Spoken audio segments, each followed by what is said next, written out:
We know that nothing can ruin a good time outdoors faster than a sunburn. So how do we know which sunscreens work and which ones are just a waste of your money?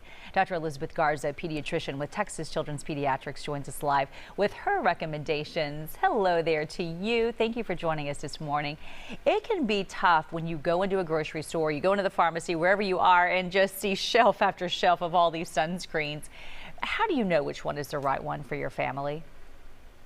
It can be overwhelming. But the number one choice, the number one factor you want to consider is that SPF, or sun protection factor, which is that big number on the bottle. Looking for an SPF of 30 should be perfect for everyone in your family.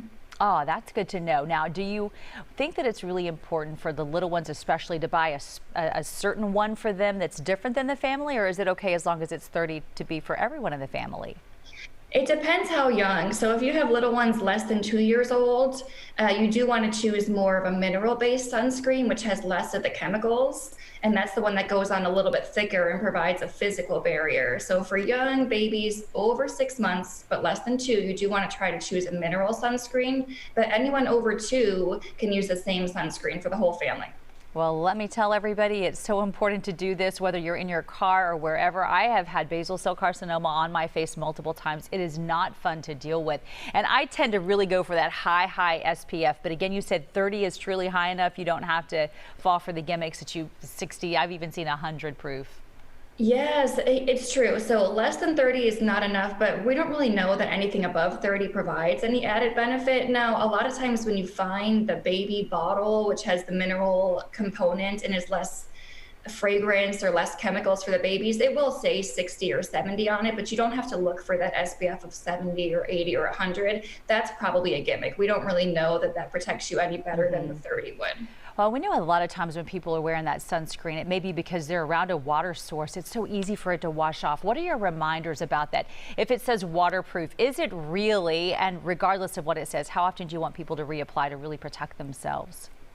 Yes, that's a great question. So you do want to look for that waterproof on the label, because even if you're not planning on water play, it's so hot and humid, you're going to be sweating it off anyway. So the waterproof is important, but it's not perfect. And so if you or your kids are playing in the water, jumping around, splashing, toweling off, that's what rubs the sunscreen off. And so especially for water play, you do need to reapply about every 2 hours.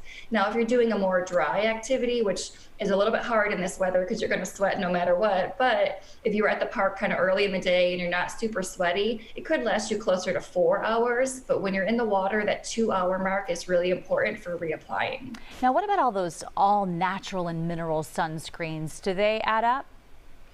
So that's a good question. And the most popular or most common sunscreens we're used to are the chemical-based ones. And a lot of them have a chemical called oxybenzone in it. And in recent years, they have shown that those chemicals do enter the bloodstream and could cause problems down the road. We're not really sure how serious those problems can be, but if that makes you nervous, the mineral-based sunscreens do work just as well, but they provide a physical barrier. So they're like a thick, kind of chalky white cream on your skin. They don't rub in as easily, so they're a little bit harder to apply, and they do leave that color residue, but they work just as well, and they're free from those chemicals. Now, the chemicals really probably are okay in small doses, and you're trying to weigh the risk of protecting yourself against skin cancer. And some of the sunscreens are mineral enhanced. So it's a little bit of chemicals, but enhanced by those minerals. And that's kind of a happy medium for some families. All right. Thank you for your time from Texas Children's Pediatrics today. Great information. I understand